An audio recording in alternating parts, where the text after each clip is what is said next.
My goal with this video is to share with you the methods I've honed over the last 25 years that have helped me write better adventures. Whether you're a seasoned writer or you're just starting out on your storytelling journey, you can take them and add them to your repertoire of storytelling strategies. My name is Corey. I am the creator of the Commonlands.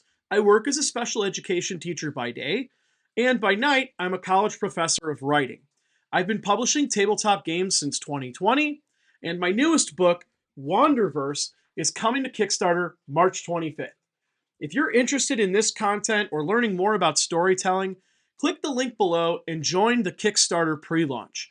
You can also go on thecommonlands.com/wanderverse and check out our free playtest materials and try it for yourself. Here are the 5 steps that I like to use to build a solid story. Step 1, pre-planning. Step 2, developing a moral, theme, or essential question. Step 3, focusing on what your adventure type is. Step 4, using the hero's journey as a template. And then step 5, developing engagement. After breaking down each of these steps, I'll give you an example of how all of this can blend together, and keep in mind that these steps are not exactly sequential, they're more fluid. You might find yourself going back and forth between some of these different steps, and that's totally fine. In a perfect world, maybe it is sequential, and that's fine too. The first step is pre-planning, and this step is actually pretty crucial. A lot of people overlook this step, and it makes a huge difference in how you tackle your storytelling if you just stop and do these 2 simple things. The first is you have to create parameters. Okay, you don't know what kind of story you're going to write if you don't know who's coming, what they're looking for, and what your time frame will be. So before I ever start writing an adventure, one of the things I like to do is I hit up my friends or the people that I'll be gaming with, and I just ask them, what kind of game are you looking for? Something funny and whimsical? Super serious and tactical? Like, what kind of thing are you trying to get out of this adventure so that I can give that to you, because that's going to produce the most fun. I also like to ask them, what's our time frame looking like? Can we play a 2-hour game, a 4-hour game, a 24-hour game? This is like inviting people over for a dinner party. You want to know how long they're going to be there. You want to know what time they're going to arrive. You need to know any dietary restrictions they have. Is your dog or cat or pet okay with the people who are there? All these little questions are very important for running a game. And these parameters function like a jigsaw puzzle. Hello. Do you want to play a game? Hear me out. You take a jigsaw puzzle out of the box. You're not a monster or a serial killer. What do? You take the edge pieces out and you start building your frame. Now, there's a big difference between a frame of 50 pieces that might be this big and a frame that's a million pieces that's going to be infinitely big. And you have to figure that out before you start writing, because all the stuff inside of that frame is your storytelling. So if you know how many people are coming, you know what time they're there, how long they're going to be there, and you know what they're looking for in a game, you've already set yourself up for a huge amount of success in your pre-planning phase. The second part of the pre-planning phase is focus. I know it sounds really cliche, but man, one of the things I don't do is creative stuff when my creative inhibitions are just muted. And it happens to us all.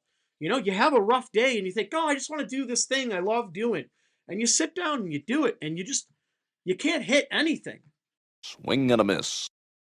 You have to wait for those moments when the creative spices can flow. Because when you don't have the focus, you know, it's going to create a mind killer. The sleeper has awakened! However, when you do have a focus, it makes it really easy to engage in the creative process. You've put yourself in a mental place where you know what you're doing, you're ready to attack it and dive in.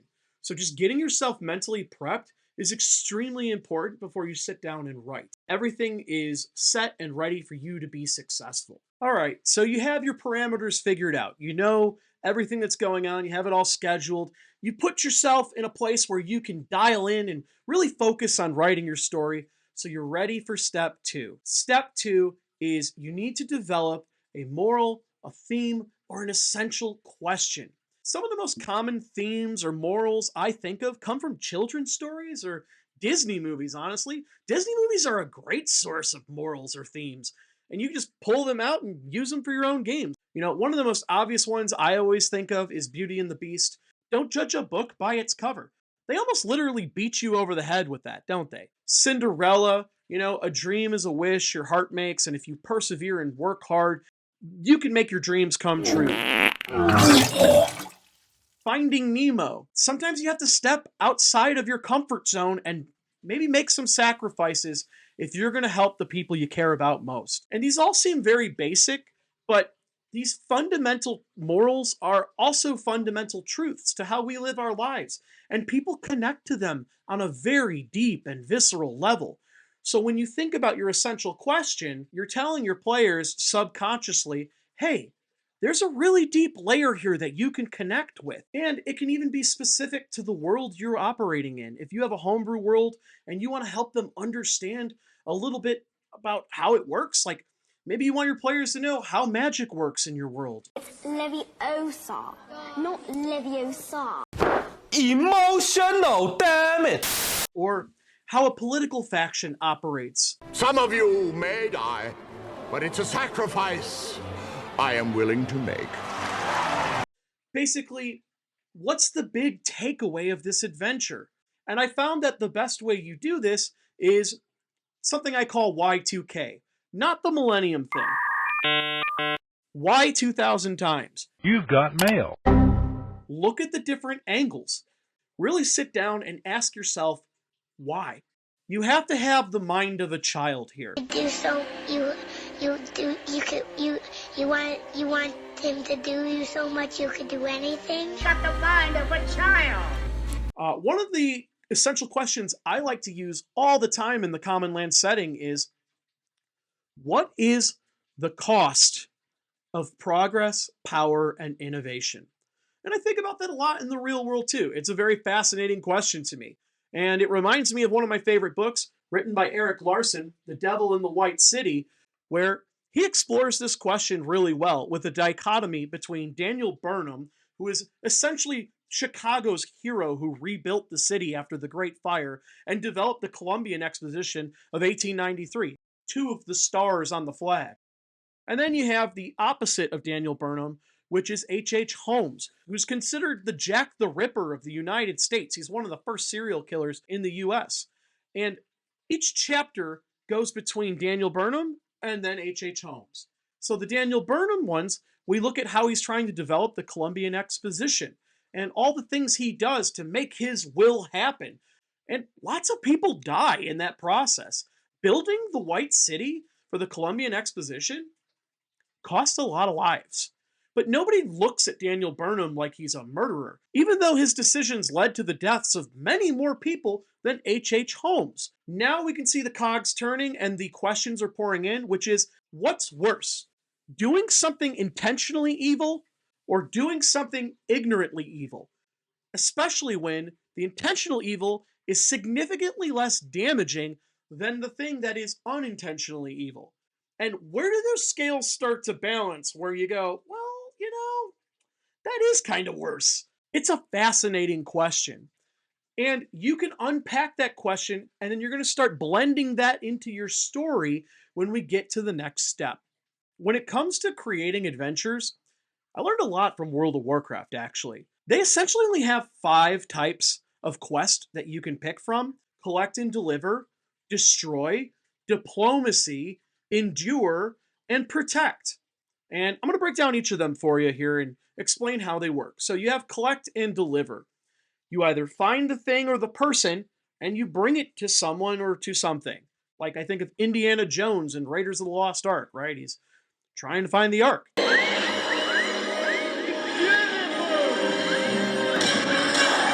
When you think about destroy, either killing the big bad evil guy or thing, or destroying that relic, like, I don't know, a ring that's really powerful, like one of them, like one ring that you have to destroy, but there's only one way to destroy it, and it's in the fires of Mount Doom. Place it could be destroyed. Cast it into the fire! The third one is diplomacy. Maybe you like a more role-playing heavy game. And that's totally cool. You find a person, you talk to the person. And then when you're done talking to that person, you're going to go somewhere else and talk to another person. But don't worry, there's more people to talk to. And you might be saying, well, yeah, that's a big part of role playing. I'm going to do that with all of these different adventure types, no matter what. And the difference here is that in the diplomacy style, this is the objective. Okay, this isn't the means to an end, like in that instance where you're talking to someone to collect and deliver a thing or destroy a thing. In this instance, the diplomacy is a critical part of ending the adventure.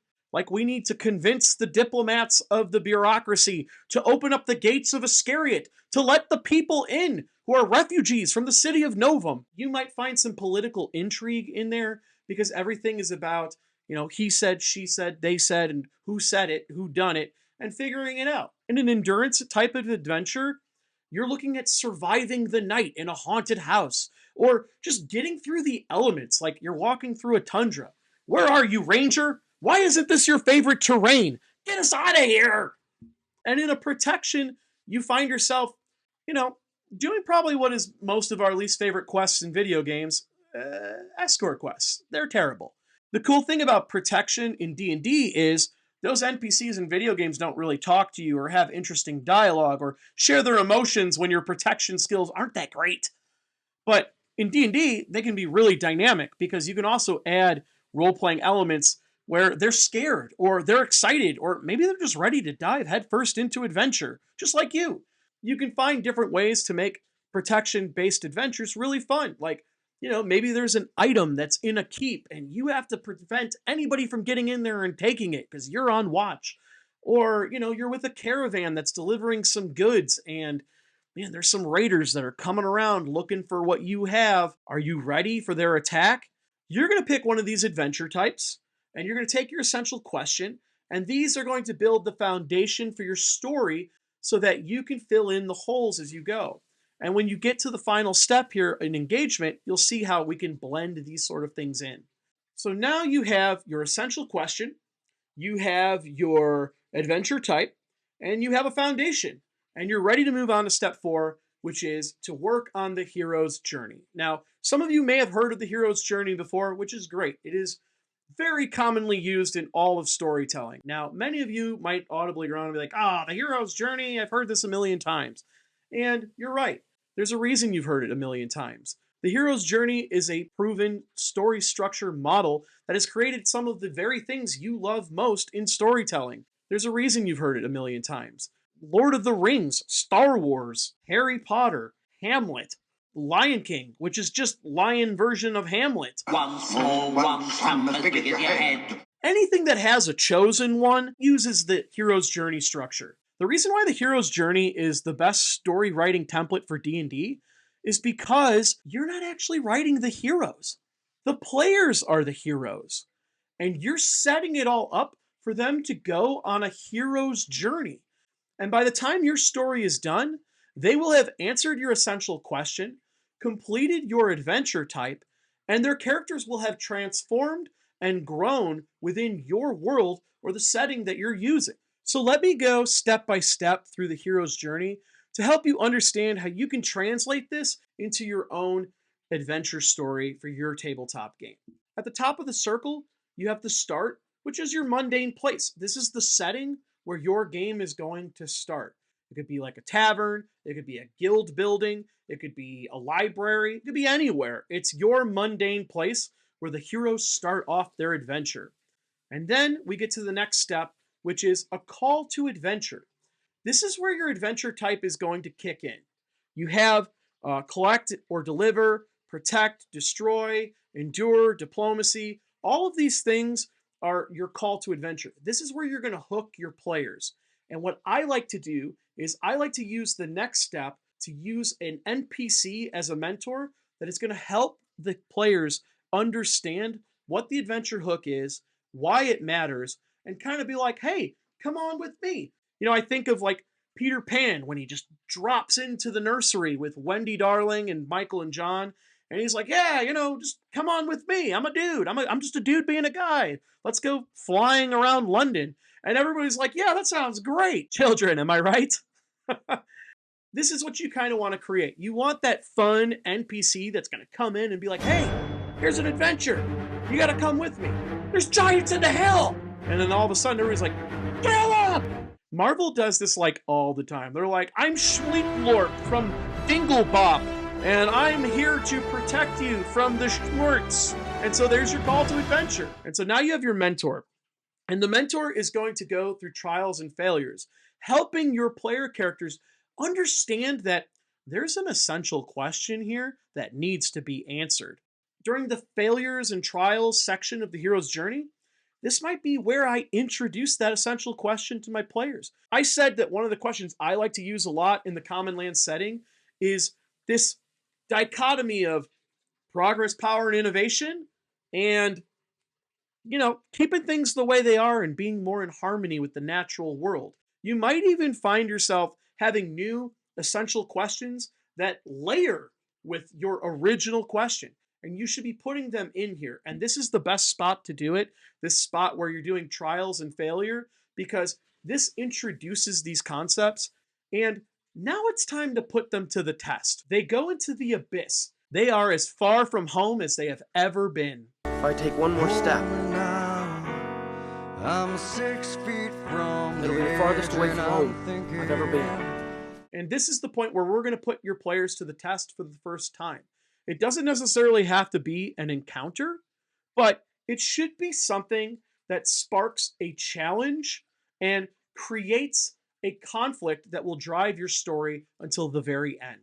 Another important aspect of this part of the hero's journey is that your mentor should be leaving at this point. Either they die, or they have bigger fish to fry, or they get kidnapped or pulled away. Whatever the reason may be, this is the point in the story where the heroes get the training wheels taken off. They're gone. You're flying on 2 wheels now, buddy. When your players are at the bottom of the hero's journey, this should be their introduction to their first real challenge. And try to get them to understand, like, oh, there's a deeper question here. And I'm going to have to either change or figure out a different way of doing things if I'm going to overcome whatever this is. And the revelation that comes after this defeat or this loss should be pretty impactful. In fact, you're basically at the climax of your story at this point, because the player characters should have it all figured out. They should sort of know how they're going to answer your essential question and what they're going to do. Because the step after this is to correct it, to atone, to confront the thing that had defeated them before. And if they can overcome that challenge, then they answered your question. And they're going to get the rewards and the benefits that you give them as players. Like, sometimes it's XP or items, but, from a storytelling standpoint, it's saving the day, or it's finding a new way to do things to make things work better. And your player characters should have made a change to who they are as individuals. They return to the place where they started, changed by the adventure they went through. This is your opportunity to layer these story structure points into the hero's journey so that your players can interact with them in a structural yet sandboxy kind of way. So it has a little bit of railroad, but it has a little bit of sandboxing. It's very fluid, and it lets you move around in very different ways. The 5th step I do is building engagement. Once my story is basically complete and I have the beats down through the hero's journey, I try to think about ways I can be more engaging with my players. Now, there are a couple of things I do that I would consider part of pre-planning, which are I'll create a quick short list of background knowledge for my players because, there's a lot of proper nouns out there. I know when I watch The Witcher, I'm just like bombarded by proper nouns, and I'm like, what's the name of that guy in that place? Speak normally. And so creating a simple, 1-page cheat sheet of background knowledge works wonders for your players. And one of the rules I follow, generally speaking, is I try not to create more than 3 major proper nouns in a story. You know it because you're sitting there thinking about it and writing about it. You know what these proper nouns are. You have the concept in your head. But to other people, this is a disjointed mess. Because once you start getting into that whole, this is the Khaleesi of the Great Grass Sea and the Andals. Daenerys Stormborn of House Targaryen. rightful heir to the Iron Throne, rightful queen of the Andals and the First Men. 2 hours later. The Khaleesi of the Great Grass Sea, the Unburnt, the Breaker of Chains. This is Jon Snow. He's king of the North. Which leads me to my next part of building engagement. There's nothing wrong with creating associations because it helps players build knowledge with what you're trying to create.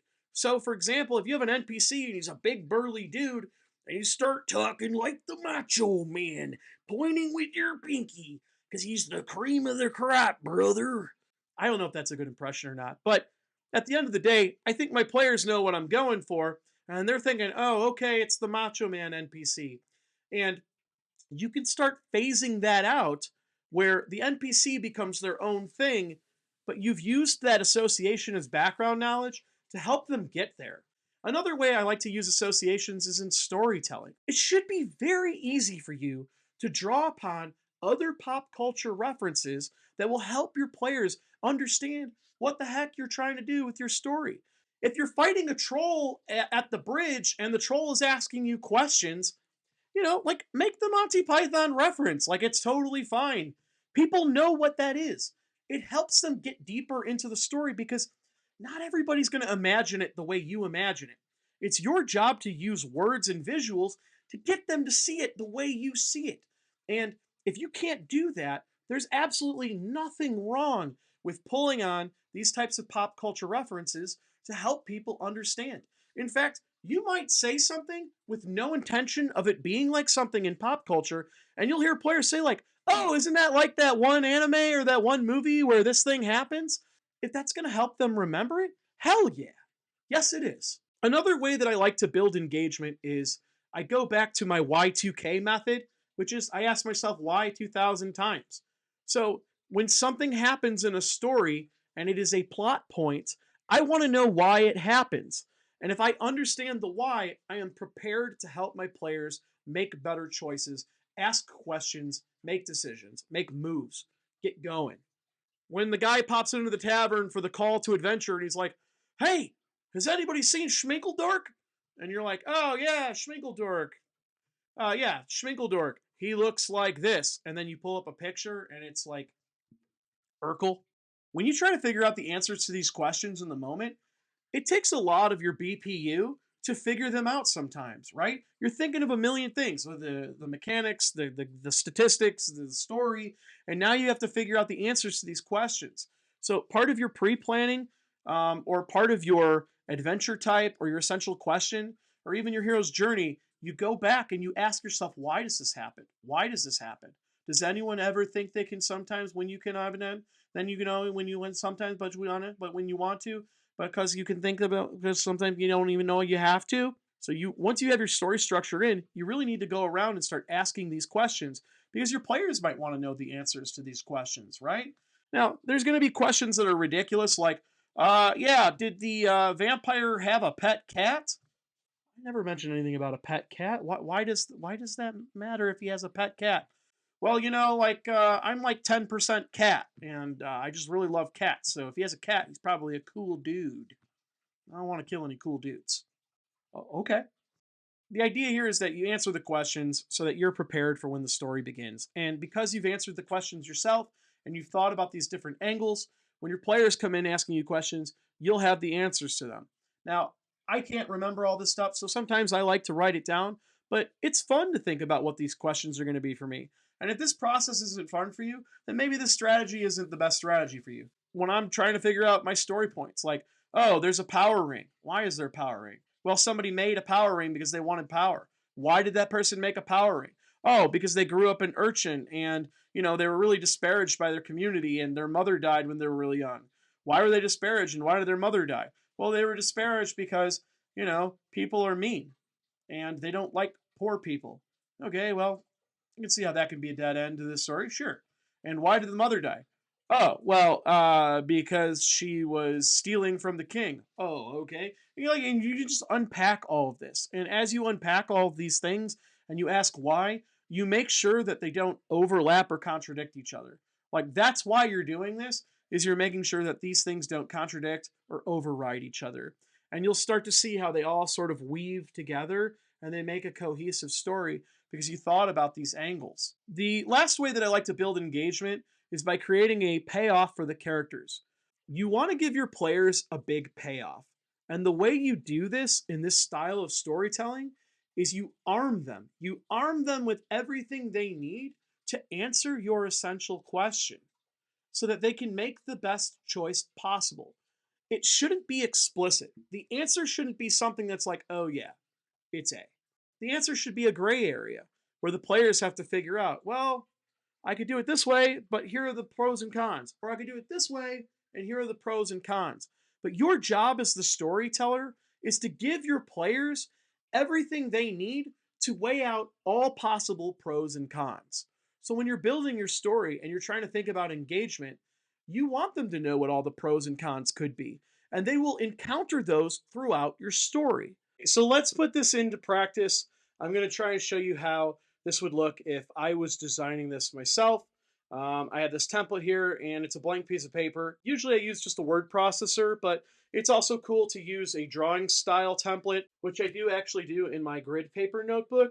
It's very useful if you don't have one. These things are wonderful. I use these all the time for helping me write out my stories. Okay, so let's talk about what our parameters are going to be. We'll say this is a game for 4 people. You have about 3 to 4 hours to play this game, and let's say that your players are looking for something that is, lighthearted, a little more on the whimsical side, and has some pretty deep adventure cuts in it. So we're going to start by drawing our circle. Okay, we have our circle. Let's figure it out. So what is going to be our question here? Okay, what is going to be our essential question? I'll do what I always do, for my campaign settings, which is, what is the cost of progress and power and innovation?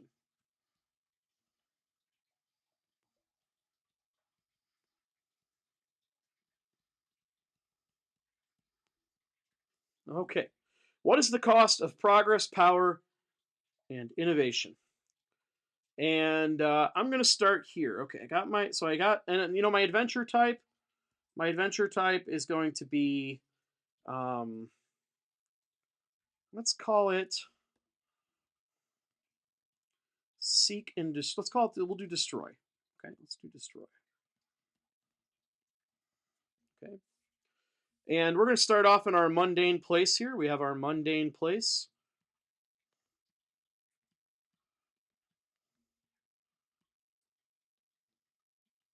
And let's call this mundane place like a farm. Okay, we'll say it's a farm. Small village, call the village whatever you want, but it's a farm. Again, if the proper nouns don't matter, worry about that later. Okay, so we're going to start on a farm. That's our mundane place. And our heroes work on the farm. So let's say they're hired to work on the farm. So in this story, I think our call to action should be something like kind of what I was talking about earlier, just to continue with what you already know, build upon it, is let's say there is a plant that has killed livestock.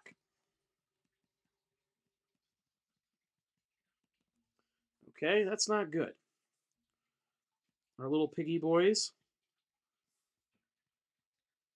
There we go. All right. Then they're going to meet a mentor.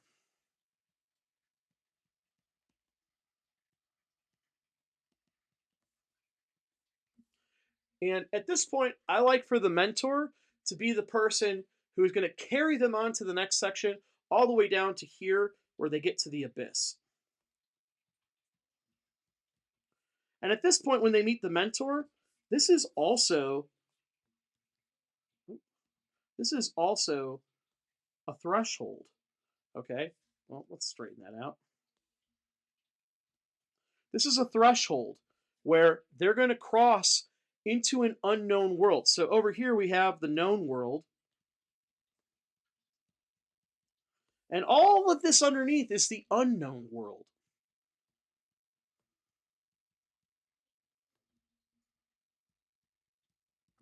Okay? And they're about to go into that with the help of their mentor. Again, the mentor should be an NPC that helps them understand the next step, which is trials, tribulations, learning.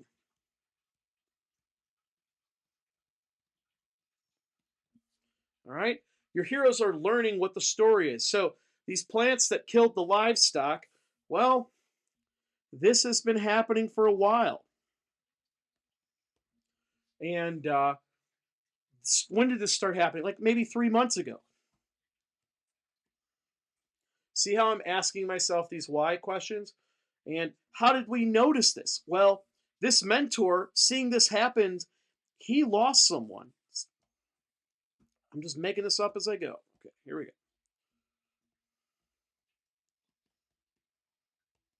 Maybe he lost his wife and kids to this poisonous livestock. We'll call it PL, poisonous livestock.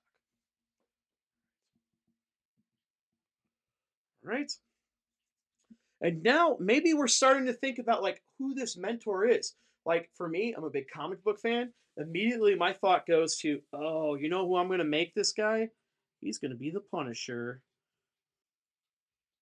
Okay, we're going to make him the Punisher, right? Like somebody planted these flowers and killed this guy's wife and family, and he has a vendetta, and now he wants to get it.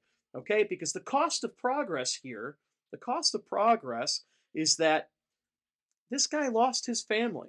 So later on in the story, when we find out, like, oh, these flowers are here for actually a good reason, they cost this guy in a really big way. And this is the player's mentor. And so the mentor is going to build a relationship with the players that's going to build a conflict of, well, what's right and what actually happened versus helping this person that they care about. And so we get the tragic backstory here of our mentor, right? And, they practice, they put it to action, right? They put it to action. This might be looking around, investigating, figuring out, like, investigate. Where did these plants come from? And you might have answers. So like on another page, I might say like, okay, there's a scientist. Why did he create these plants? Well, maybe he's trying to save his son. Okay, so now we've built a parallel. He, as a kid, he's trying to save through his scientific endeavor, and this mentor character lost his family because of this scientific endeavor. And these two are conflicting pieces in the story puzzle. And so now we understand why the person did this. So at this point, they've investigated, and they found out they are now as far from the farm as possible. Maybe they are in, you can name this place whatever. Maybe it's like a tower, okay? And this is where the heroes find the scientist's lab, okay? They find the scientist's lab, and it's not exactly what they thought it was going to be. And they discover something really important. This guy is not a bad dude. He actually has some pretty noble reasons for why he's doing what he's doing. And maybe they discover something like, he was fired or disgraced.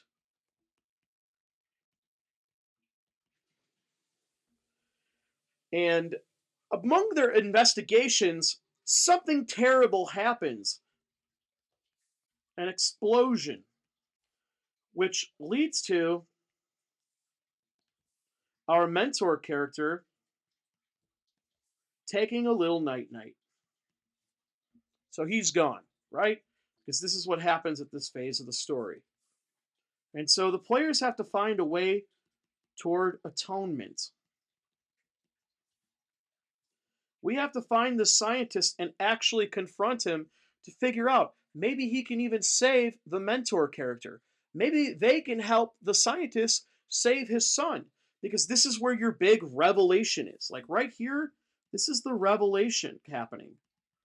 All in this section right here. Okay? This is where your revelations start happening for your players. Oh, the scientist had a son. Oh, the scientist was actually not an evil person. Oh, the scientist is just trying to help, right? And so the players have to make this determination. What do we do now? Do we help this scientist? Do we avenge our mentor? The mentor's gone. The scientist isn't there. They have to make a change. They have their question. They understand what the cost is. And now they have to answer that question. What is the cost? Well, maybe it's that we decide to help the scientist, because the progress and innovation would be a waste if we let all of this progress and innovation be for naught and we just had people dying. We might as well help the innovation. Or maybe the other side of it is, we cared about our mentors so much, we don't care. Justice must be dispensed. You broke the law. And this is the character's choice to make. These are the options that the characters have. So you're not railroading them, on your choo-choo train, okay, all the way down to, from point A to point B. You're letting them pick, okay? There's an ethical question that they're going to answer right here. And when they answer that ethical question, they're going to return back to the place where they started, having made that choice. And let's say they help the scientist. Well, maybe now they have to rationalize it to the citizens.